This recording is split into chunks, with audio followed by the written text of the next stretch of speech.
अभी कुछ दिन पहले ऐसा एक विवाद उठ खड़ा हुआ था। किन्हीं ने कहा कि माताएं अपवित्र अवस्था में भी दर्शन करने जा सकती हैं। अब आजकल तो क्या होता है ना, एक व्यक्ति कहे, दूसरा व्यक्ति उसका जवाब देता है, और सोशल मीडिया पर तो युद्ध ही आरंभ हो जाता है। और मीडिया चैनल वालों को क्या चाहिए? उनको तो भाई कुछ ना कुछ चाहिए ना चलाने के लिए।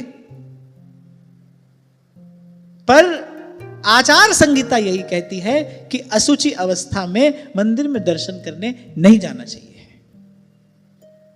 किन्हीं ने यह कह दिया कि जीवन कितने दिन का है, आप पहुंचे, क्योंकि किसी माता ने प्रश्न किया था कि घर से तो ठीक ही चले थे, जैसे ही तीर्थ में पहुंचे तब ऐसी स्थिति हो गई, अब ऐसी स्थिति में क्या करें? अब किसी ने कहा बहुत धन खर्च करके आए हो, फिर जीवन भी बड़ा अल्प सा है, आगे आने का अवसर मिले ना मिले, तो ऐसी स्थिति में दर्शन कर लेना चाहिए। पर आचार संहिता ये कहती है, आचार्यों का निर्णय ये है कि असुचि अवस्था में दर्शन करना यह सेवा अपराध है, ऐसा नहीं करना चाहिए।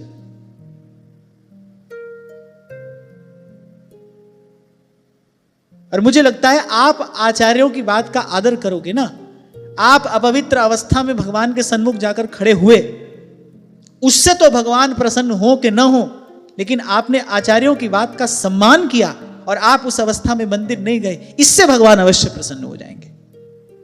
तो मुझे लगता है कि आचार संहिता का आदर अवश्य किया जाना चाहिए। तो असुचि अवस्था में बिना स्नान आदि किए, और माताओं के लिए विशेष जब कोई समय ऐसा होता है जब मंदिर नहीं जाना चाहिए, तब मंदिर नहीं जाना चाहिए, भगवत विग्रह का दर्शन नहीं करना चाहिए। फिर कहा एक हाथ से प्रणाम करना। ये सेवा करने वाले लोग बड़े ध्यान से सुने। जो अभी मैंने आपसे बात कही ना कि मान लो बाईं ओर से दाईं ओर जाना है, तो कभी कभी हम देखते हैं ऐसे ही करके चले जाते हैं, ऐसे, बस ऐसे किया चले गए। एक हाथ से प्रणाम करना ये सेवा अपराध है। चलते फिरते कर देते हैं हम, ऐसे चलते फिरते चले और ऐसे ही कर दिया बस। एक हाथ से प्रणाम करना ये सेवा अपराध है, ये 5वां सेवा अपराध है।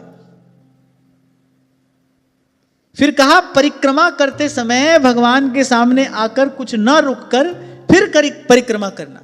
माने आप परिक्रमा कर रहे हैं तो परिक्रमा करके जब भगवान के सन्मुख आप आए, प्रणाम करें, फिर अगली परिक्रमा करें। ऐसे मशीन की तरह घूमते नहीं रहें। और भगवान के सामने ही खड़े होकर, मैंने तो राधा वल्लभ जी के मंदिर में देखा पहले कई बार, कुछ लोग वहीं सामने कटहरा के बीच में ही वहीं खड़े होकर घूमने लग जाते हैं। केवल सामने ही परिक्रमा करते रहना, बोलिए ये अगला सेवा अपराध है। तभी मैंने आपसे कहा था कभी अवसर आएगा तो जब हम सेवा अपराध की कुछ चर्चा करेंगे तो हमको लगेगा जाने अनजाने कितने सेवा अपराध हमसे होते रहते हैं। भूल कर भी एक हाथ से प्रणाम ना किया जाए, परिक्रमा की जाए तो जब परिक्रमा करके आप श्री ठाकुर जी के सन्मुख आए, रुककर सादर प्रणाम करें, फिर दूसरी परिक्रमा करें। और सन्मुख खड़े होकर तो परिक्रमा कदापि नहीं करनी चाहिए कि खड़े खड़े वहीं पर घूम रहे हैं, ऐसा तो कदापि नहीं करना चाहिए, यह सेवा अपराध है। और फिर भगवान के श्री विग्रह के सामने पैर पसार कर बैठना, यह अगला सेवा अपराध है। अपने यहां तो ऐसा नहीं होता, पर मैंने देखा है कथाओं में ऐसे बैठ जाते हैं लोग पैर पसार कर। यहां श्रीमद् भागवत जी विराजमान है, ये भगवान का श्री विग्रह है कि नहीं? और कलयुग में यही भगवान का श्री विग्रह है। भगवान ने स्वयं अपने वैष्णवी तेज की स्थापना की है इसमें, ये भगवान का श्री विग्रह है। आजकल तो देखते हैं ना कथाओं में बढ़िया सोफा, बढ़िया मसनल लगे हैं पीछे, और कोई यूं बैठकर और कोई यूं बैठकर। शुरू में हम कभी नई नई जगह जाते थे तो कभी कभी पहला दिन तो हमारा झाड़ा फूकी में ही निकल जाता था। बढ़िया मसनल गद्दे लगे हैं, सेठ जी आएंगे यूं बैठेंगे, हम उनका मनोरंजन करेंगे। कई प्राणी कोप भाजन हुए हमारे। अरे भगवान का श्री विग्रह है ये। और मैंने कहा ना कलयुग में तो यही भगवान का श्री विग्रह है, वांगमय विग्रह है ये भगवान का। तो भगवान के श्री विग्रह के सामने पैर पसार कर बैठना। हो सकता है आप में से कुछ लोग अपने घर के मंदिर में ऐसा कर लेते हो।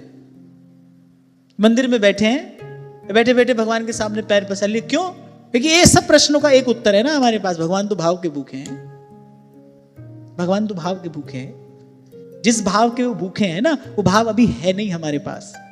वो भाव हो तो सेवा अपराध हो ही नहीं सकता। यदि वो भाव हमारे पास में हो ना, तो फिर सेवा अपराध नहीं हो सकता, सेवा अपराध बनेगा ही नहीं। लगी समाधि बिहार की, छूटत नहीं दिन रैन, ऐसा श्री स्वामी जी के लिए कहा गया कि ऐसो रसिक हुओ नहीं है भूमंडल आकाश। जब तक श्री बिहारी जी का प्रागट्य नहीं हुआ तब तक तो उन्मत्त पड़े हैं वृंदावन की कुंजों में, और लगी समाधि बिहार की, अपनी मानसी भावना में पहुंचे तो पता नहीं कब वृत्ति बहिर्मुखी होगी, कब फिर बाहर आएंगे। पर जब सेवा आ गई तो श्रीमद गोस्वामी श्री नाभाजी महाराज कह रहे सुघर सेवा में सावधान, सावधान होकर सेवा कर रहे हैं, प्रकट सेवा कर रहे हैं तो फिर सावधान होकर सेवा कर रहे हैं। तो श्री भगवान के श्री विग्रह के सामने पैर पसार कर बैठना यह 7वां सेवा अपराध है। फिर श्री भगवान के श्री विग्रह के सामने दोनों घुटनों को ऊंचा करके हाथों को लपेट कर बैठ जाना, यह 8वां सेवा अपराध है। ऐसे तो कथा में बहुत ही बैठ जाते हैं। ये तो अच्छा हुआ मैंने इसीलिए आगे बैठने वाले जो लोग थे, कभी ऐसा कोई होता है तो मैं कह देता हूं, समझ गए ना किस मुद्रा की बात मैं कर रहा हूं। अब मैं करके भी नहीं बता सकता, भागवत जी सामने विराजमान है, कैसे बताऊं। दोनों घुटने ऊंचे करके और वो जो ऐसे हाथ करके बैठ जाते हैं ना, बोलिए अगला सेवा अपराध है। मंदिर में भी ऐसा नहीं बैठना, और कथा में जहां श्रीमद् भागवत जी विराजमान हो वहां भी ऐसा नहीं बैठना चाहिए, सेवा अपराध है। सेवा अपराध करोगे तो होगा क्या, उन्नति नहीं होगी। जो भावनात्मक उन्नति होनी चाहिए, सेवा भाव में जो हमारी भाव भावना पुष्ट होनी चाहिए, वो नहीं होगी। फिर श्री भगवान के श्री विग्रह के सामने सोना। आप कहोगे ऐसा कौन करता है, कथा में बहुत लोग सो जाते हैं, मंदिर में भी सो जाते हैं, माला करने बैठे तो माला करने ठाकुर जी के सामने सो गए, ये अगला सेवा अपराध है। इस सब से क्या होता है, इससे श्री विग्रह में ब्रह्म बुद्धि शिथिल पड़ जाती है।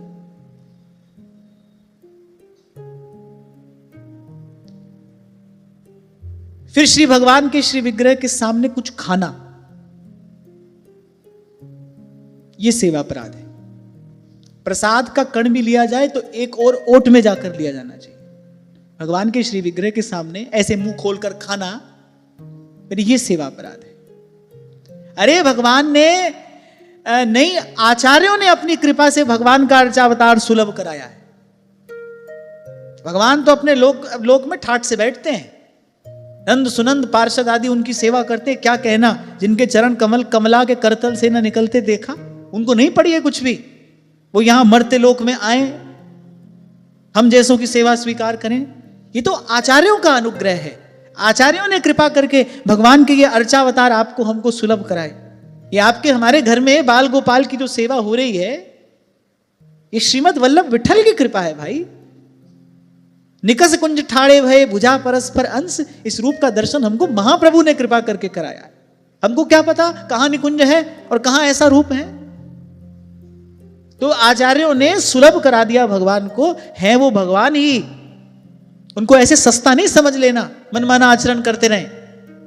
तो कुछ प्रसाद का कण भी यदि पाया जाए तो एक और ओठ में होकर पाना चाहिए।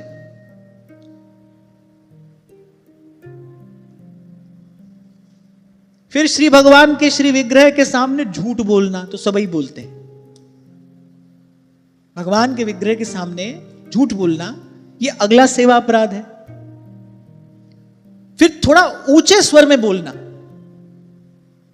श्री भगवान के श्री विग्रह के सामने ऊंचे स्वर में बोलना, यह 12वां सेवा अपराध है।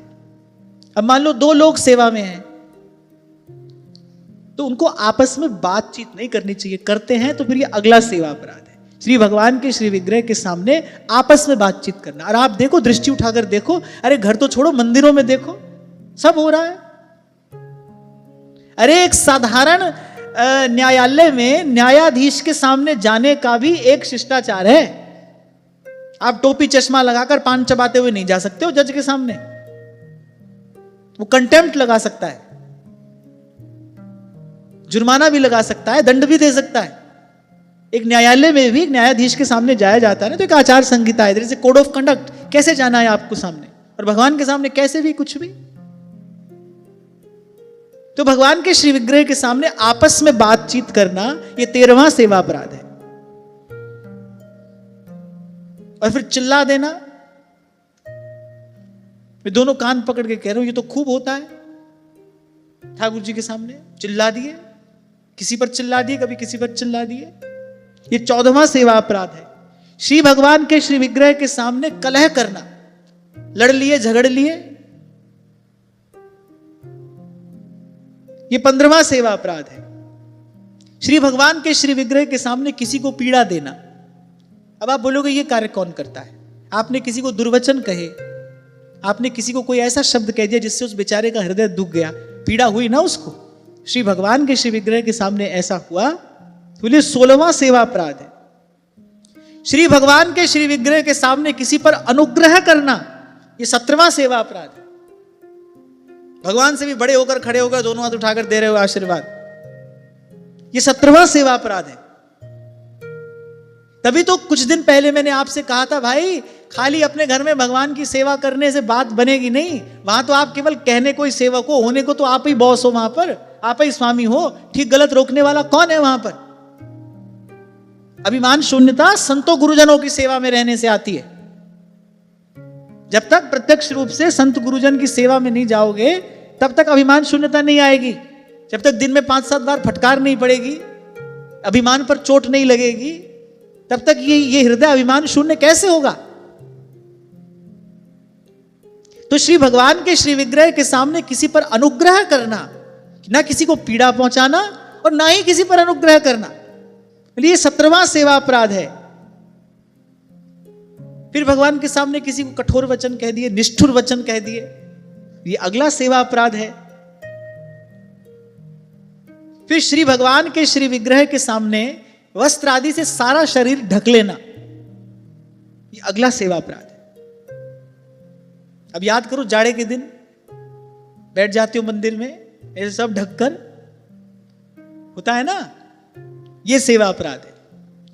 डरना नहीं, घबराने की आवश्यकता नहीं है। मैं तो कहता हूं ये सब सुनकर केवल प्रभु की कृपालुता का विचार करना। देखो सब हम करते हैं, फिर भी ठाकुर जी ने हमको सेवा में स्वीकार किया है। तभी गोस्वामी जी कह रहे हैं, अस प्रभु दीन बंधु हरि कारण रहित कृपाल।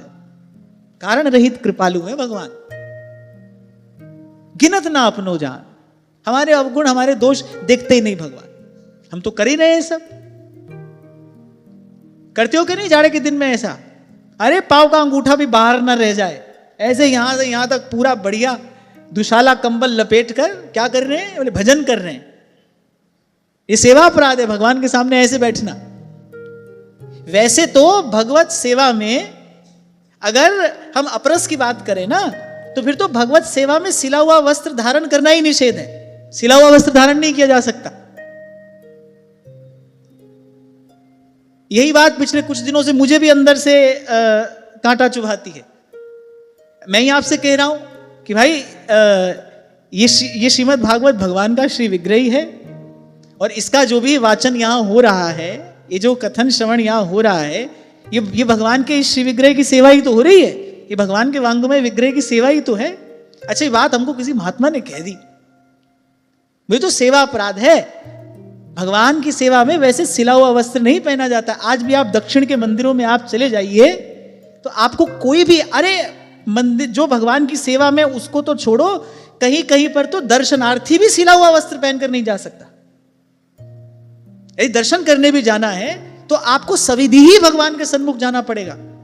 और मैं बड़ी विनम्रता पूर्वक और बड़ी क्षमा याचना पूर्वक की बात कह रहा हूं। देखो, भगवान के तो सब विग्रह एक समान है। अगर कहीं पर कोई परमाणु विशेष है, अगर कहीं पर किसी विशेष सुख की अनुभूति होती है, तो वो भगवान के स्वरूप के कारण नहीं, वो आचार्य परंपरा के पोषण के कारण है। अगर कहीं पर आचार्यों की परंपरा का ठीक प्रकार से आदर हो रहा है, आचार्य परंपरा से अगर भगवत सेवा उस विधि से यदि अर्चन हो रहा है, वहां का परमाणु विशेष होगा। तो भगवान का विग्रह तो सब जगह समान है भाई। भगवान का विग्रह तो एक ही, भगवान दो थोड़ी है, भगवान तो एक ही है। लेकिन किस विधि से, किस प्रकार, किस आदर से, यदि आचार्य परंपरा का आदर करते हुए, सम्मान करते हुए यदि सेवा अर्चन हो रहा है, तो वहां का परमाणु विशेष होगा, वहां आपको एक विशेष प्रकार की अनुभूति होगी।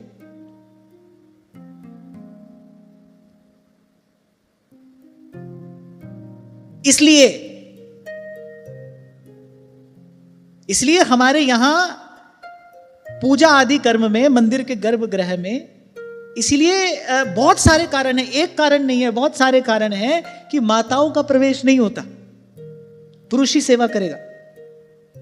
क्योंकि अपरस की जो विधि है उसका पूर्ण रूपेण पालन कैसे होगा? सिला हुआ वस्त्र पहनकर जा नहीं सकते। ऐसी एक नहीं, ऐसी अनेक बातें हैं। तो यहां पर कोई भेदभाव की बात नहीं है, यहां पर अधिक या न्यून की बात नहीं है। यहां तो माताओं की मर्यादा की रक्षा के लिए कुछ इस प्रकार का विधान बनाया गया है और उसका सबको सर झुकाकर सादर आदर करना चाहिए।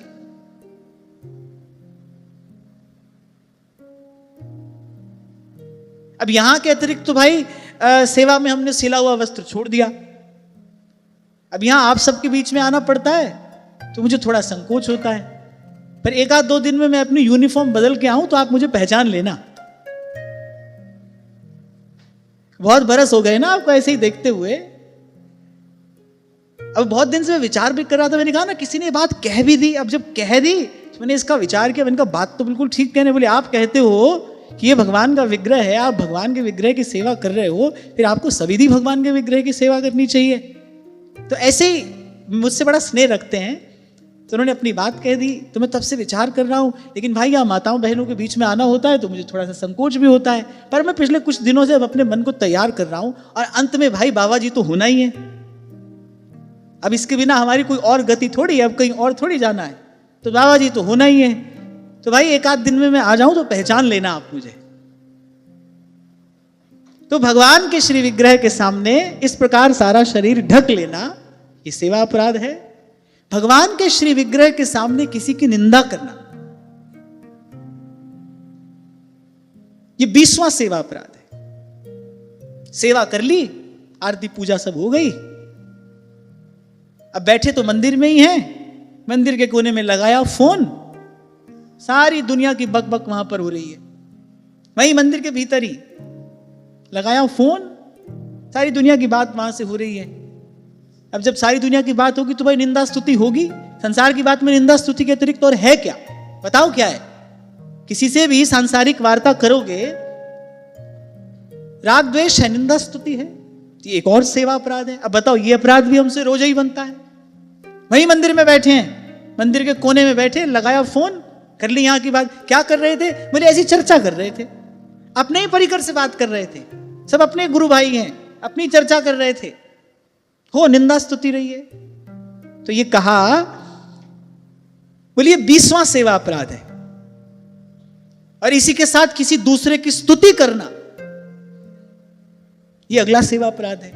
कठोर वचन भी ना कहना, किसी के सामने अनुग्रह भी नहीं करना, किसी की निंदा भी नहीं करना, किसी की स्तुति भी नहीं करना। भगवान के सामने केवल भगवान की स्तुति होनी चाहिए। कल ये प्रसंग आपको कह रहा था ना, बड़े बड़े ऋषि तपस्वी बैठे थे।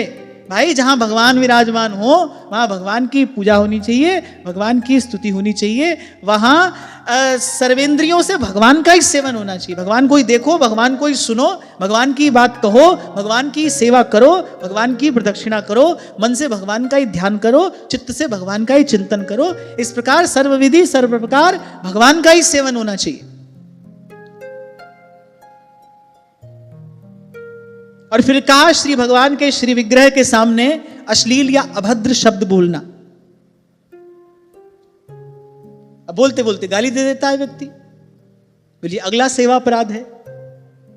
श्री भगवान के श्री विग्रह के सामने अधोवायु का त्याग करना ये अगला सेवा अपराध है।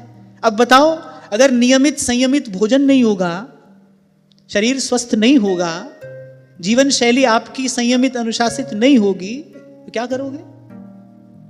आज भी आप, हमने अपनी आंख से देखा है, जब श्री ठाकुर जी का अमनिया बनाया जाता है ना, तो अपने मुख को, अपने केशों को यहां से इस प्रकार पूरा ढक कर कि केवल आंख खुली रहे, इस प्रकार श्री ठाकुर जी का अमनिया बनाया जाता है।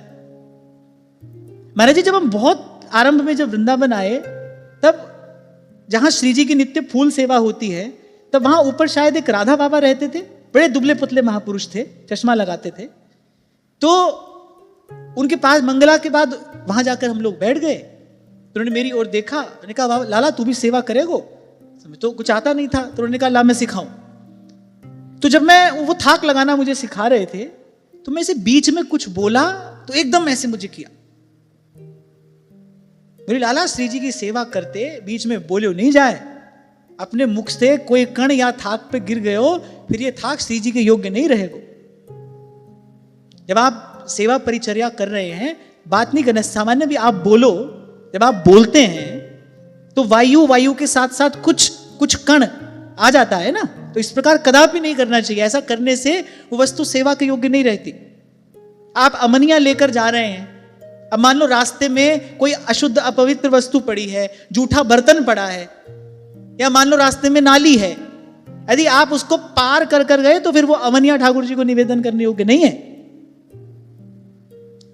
रसोई से लेकर जहां ठाकुर जी विराजमान हैं, वहां तक भी यदि आप अमनिया लेकर जा रहे हो, अब क्या होता है ना, घरों में तो मैं देखता हूं जहां तहां जूठे बर्तन पड़े हैं, क्योंकि अब सूची असूची का विचार तो घरों में रह ही नहीं गया।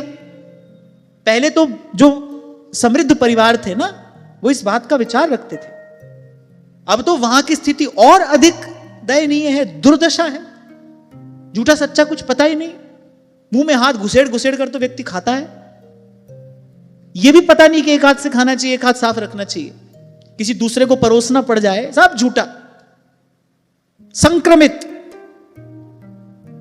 यहां तक बुद्धि बिगड़ी है मनुष्य की, वो कहते किसी का जूठा खाने से प्यार बढ़ता है। रोग तो भले बढ़ जाए, प्यार व्यार कोई होता नहीं, कोई बढ़ता नहीं, सब झूठी बात है। ये सब म्लेच्छाचार कहां से आया है? यहां वहां से भारत भूमि में आया है। और फिर जूठा खाने से प्यार बढ़ता ही है, फिर भगवान का जूठा खाओ। किसी का जूठा क्यों खाना है? फिर भगवान का जूठा खाओ, भगवान से प्यार बढ़े।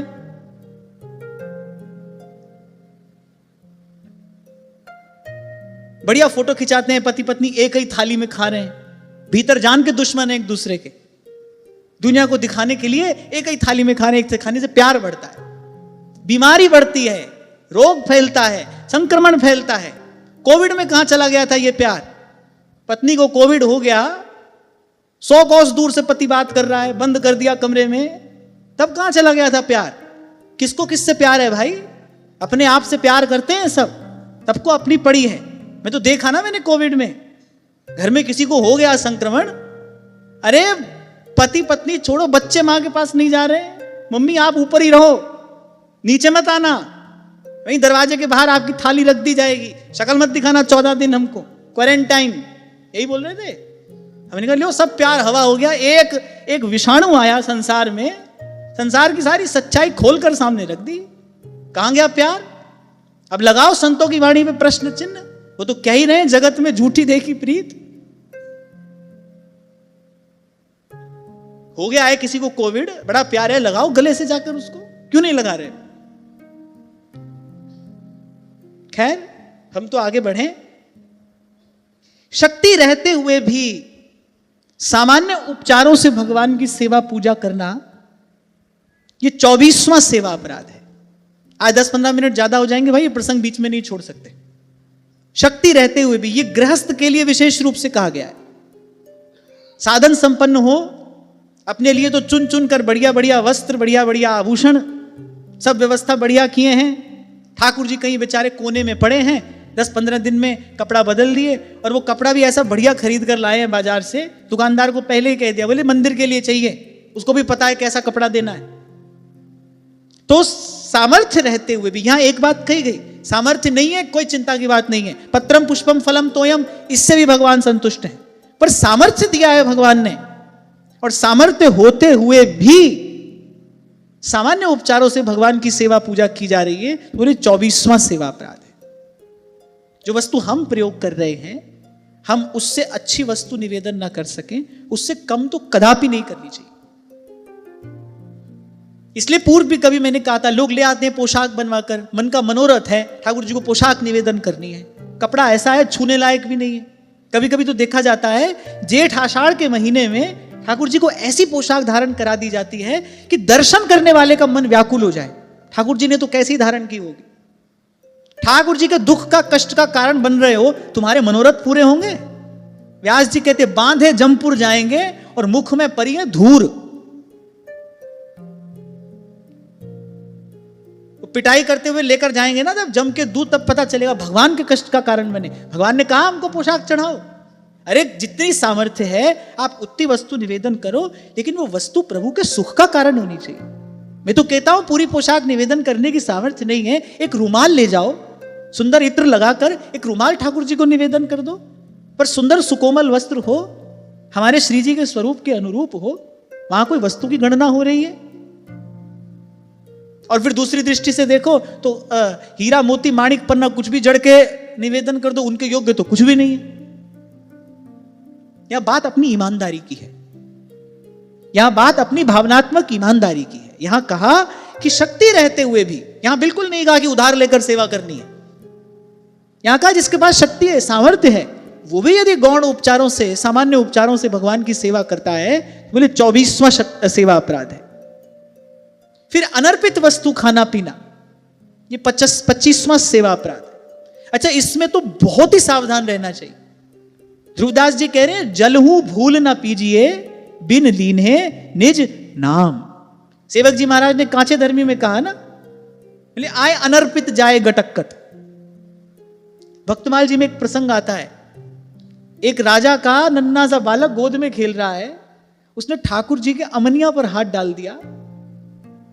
राजा इतना दुखी हुआ कि ऐसा संस्कारहीन जीव मेरे घर में कैसे आ गया, ठाकुर जी के अमनिया पर हाथ डाल दिया। बालक है, अब बालक तो भाई गोद में यहां वहां हाथ लगा देता है, ठाकुर जी के अमनिया पर बालक ने हाथ रख दिया। राजा इतना दुखी हो गया कि ऐसा संस्कारहीन बालक मेरे घर में कैसे जन्म ले गया, ठाकुर जी के अमनिया पर ऐसी दृष्टि है इसकी, ये क्या भगवान की सेवा करेगा। तो अनर्पित वस्तु न पाई जाए, चाहे वो खाना हो या पीना हो। जल हो भूल न पीजिए, बिन लीन है निज नाम। अब आप कहीं मान लो सफर में हो, कुछ भी हो, जल ग्रहण कर रहे हो, तो भी नाम उच्चारण करके ही जल ग्रहण करना चाहिए, भगवत स्मरण करके वस्तु पानी चाहिए। कहीं आप ऐसी स्थिति में हो यहां पर आप सीधे सीधे भोग नहीं लगा पा रहे हो, क्योंकि आज मनुष्य को व्यवहार क्षेत्र में अनेक परिस्थितियों में रहना पड़ता है, तो फिर भगवत स्मरण करके भगवान को निवेदन करने योग्य वस्तु हो, मन से प्रभु के चरणों में निवेदन करके भगवत स्मरण करके वस्तु का ग्रहण करना चाहिए। अनर्पित खाया तो बोले 25वां सेवा अपराध है। फिर जिस ऋतु में जो फल होता है, जो ऋतु फल होता है, जिस ऋतु में जो फल हो उसको सबसे पहले भगवान को निवेदन न करना, ये अगला सेवा अपराध है। अब जैसे आम की ऋतु आई, तो जो ऋतु फल है वो सबसे पहले प्रभु को निवेदन किया जाए।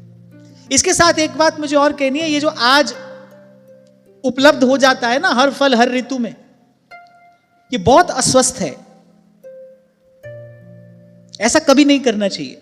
आयुर्वेद तो कहता है सदाई ऋतु का ही फल खाइए, ऋतु की ही साग सब्जी खाइए, ऋतु के अनुकूल जो जो जो प्रकृति दे रही है उसी को खाना चाहिए। आज धनी मानी लोग इसको स्टेटस सिंबल समझते हैं ना, समझते हैं भाई पैसा अधिक खर्च करके देखो 12 महीने आम मिलता है, 12 महीने तरबूज मिलता है, 12 महीने ये मिलता है, 12 महीने रोगी भी रहते हो। प्रकृति का आदर करना चाहिए खाने पीने में, प्रकृति जो दे रही है। अब जैसे जब वर्षा की ऋतु होती है तब कहते हैं भाई हरी सब्जी उस समय नहीं खानी चाहिए, सावन भादों में दूध दही नहीं लेना चाहिए। लोगे तो क्या होगा, बोले पूरा वर्ष वो शरीर में वायु विकार बनाएगा। हमारे ऋषि मनीषियों ने बड़ी स्वस्थ जीवन शैली हमको प्रदान की, तो इसलिए यहां कहा गया कि ऋतु में जो फल हो, यहां इस बात का ध्यान रखना, जिस ऋतु में जो फल हो बोले सबसे पहले भगवान को न चढ़ाना, बोले ये अगला सेवा अपराध है। फिर किसी शाक या फल आदि के भाग को तोड़कर, माने खंडित करके, किसी भी फल आदि को खंडित करके भगवान को निवेदन करना, बोले ये अगला सेवा अपराध है। फिर भगवान के श्री विग्रह को पीठ देकर बैठना, इतनी बात तो सब जानते हैं, लेकिन जब सामने खड़े होकर कोई प्रदक्षिणा करता है, जैसा कि मैंने लोगों को करते हुए देखा, अब भाई ये तो है ना आज समय ऐसा है किसी को कुछ कह नहीं सकते, डर लगता है। यहां से बैठकर तो सबको कह सकते हैं, व्यक्तिगत रूप से नहीं कह सकते। तो जब प्रदक्षिणा करता है कोई भगवान के सामने खड़ा होकर, तो हो जाती है ना भगवान को पीठ, तो सेवा अपराध हो गया। तो भगवान के श्री विग्रह को पीठ देकर बैठना, ये 28वां सेवा अपराध है। अब ध्यान से सुनो, श्री भगवान के श्री विग्रह के सामने किसी दूसरे को प्रणाम करना, ये अगला सेवा अपराध है। लेकिन इसमें गुरु नहीं आते। शास्त्र में महाराज जी इस बिंदु पर विस्तार से बात कही है, क्योंकि यह वेद की आज्ञा है कि गुरु में और भगवान में किंचित भी भेद मानने वाला वो महापातकी है। गुरु और भगवान में भेद नहीं माना जाता। तो भगवान के श्री विग्रह के सामने किसी को भी प्रणाम न करना, गुरु को छोड़कर गुरु को प्रणाम किया जा सकता है और किया जाना चाहिए। और कबीर तो कहते हैं कि बलिहारी गुरु आपने जिन गोविंद दियो मिलाए, दोनों खड़े हैं तो पहले गुरु को प्रणाम करना चाहिए। गुरु को प्रणाम किया जा सकता है।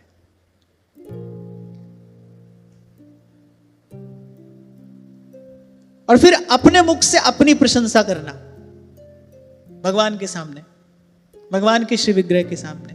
अच्छा, मैं तो कहता हूं भगवान के श्री विग्रह के सामने क्या अपने मुख से अपनी प्रशंसा करना, शास्त्र में, मुझे श्लोक इस समय स्मरण नहीं है, पर शास्त्र में आत्म प्रशंसा को आत्महत्या कहा गया है। अपनी प्रशंसा करना यह आत्महत्या के जैसा जघन्य पाप है। कितने भी गुण हो, पर आत्मश्लाघा ये सबसे बड़ा दूषण है। ये सब कुछ दूषित कर देता है। और भगवान के सामने तो ऐसा कदापि न किया जाए। अब आप सोच रहे होंगे कि नहीं, ऐसा तो हमने कभी नहीं किया। आपने ठाकुर जी को कोई सुंदर पोशाक, सुंदर आभूषण निवेदन किया, आपका कोई स्नेही संबंधी साथ में बैठा है, आपने कहा देखा ये देखा, ये हम ही लेकर आए थे। इतना तो हो जाता है ना, देखा ये हम ही लेकर आए थे। हाँ, खूब चाशनी में लपेट कर तो कहना हमको आता ही है, श्री जी ने हम पर बड़ी कृपा की, सेवा का अवसर दिया, वस्त्र या आभूषण ये हमें ही लेकर आ दिया, हो गई अपनी प्रशंसा। ये सेवा अपराध है। बताने की जरूरत क्या है, ये तो सब जानते ही है, भगवान की वस्तु है, भगवान को ही निवेदन है। हम तुम इतने बड़े पंडित क्यों बन रहे हैं इसमें? ये आत्म प्रशंसा है, इतना भी ना हो। और फिर 32वां सेवा अपराध का किसी भी देवता की निंदा करना, ये 32वां सेवा अपराध है। श्री ठाकुर जी की सेवा में है, किसी भी अन्य देवी देवता को न्यून बता दिया, न्यून समझ लिया, मुख से उसके लिए कुछ अवहेलना पूर्वक कुछ कह दिया, ये 32वां सेवा अपराध है। कष्ट इससे आपके ठाकुर जी को ही हो रहा है, उन्नति आपकी बाधित हो रही है। इसलिए आज सत्र के आरंभ में जब मैंने कहा ना, वृंदावन आने से पहले भाई हमने भी सब कुछ किया, क्योंकि बाल्यकाल से भगवत कृपा से संतों का संग मिला। संतों ने अनेक विधि उपचार पूर्वक सेवा पूजा सिखाई, जैसा जैसा कोई सिखाता रहा करते रहे। लेकिन जब यहाँ आए, सबको सादर प्रणाम करके, कभी ये नहीं सोचा कि ये क्यों किया, इसकी क्या आवश्यकता थी। नहीं भाई, जो किया बस उसी के प्रसाद स्वरूप वृंदावन धाम मिल गया। जो आज तक किया बस उसी के प्रसाद स्वरूप हमको महाप्रभु जी मिल गए, राधा वल्लभ लाल की चरण शरण मिल गई। अब ये वाला जो प्रसंग है, इसको कम से कम 32 बार तो सुनना पड़ेगा। एक बार में तो सब अपराध याद भी नहीं रहेंगे जिसकी चर्चा आज हुई है। सुनते रहना और प्रयास पूर्वक इन अपराधों से बचते हुए ही भगवत सेवा करनी चाहिए। आज की वार्ता यहीं श्री जी के चरणों में निवेदन करते हैं। महाराज श्री के चरणों में प्रणाम। आप सबके हृदयस्थ हित प्रभु को, भाव प्रभु को नमन।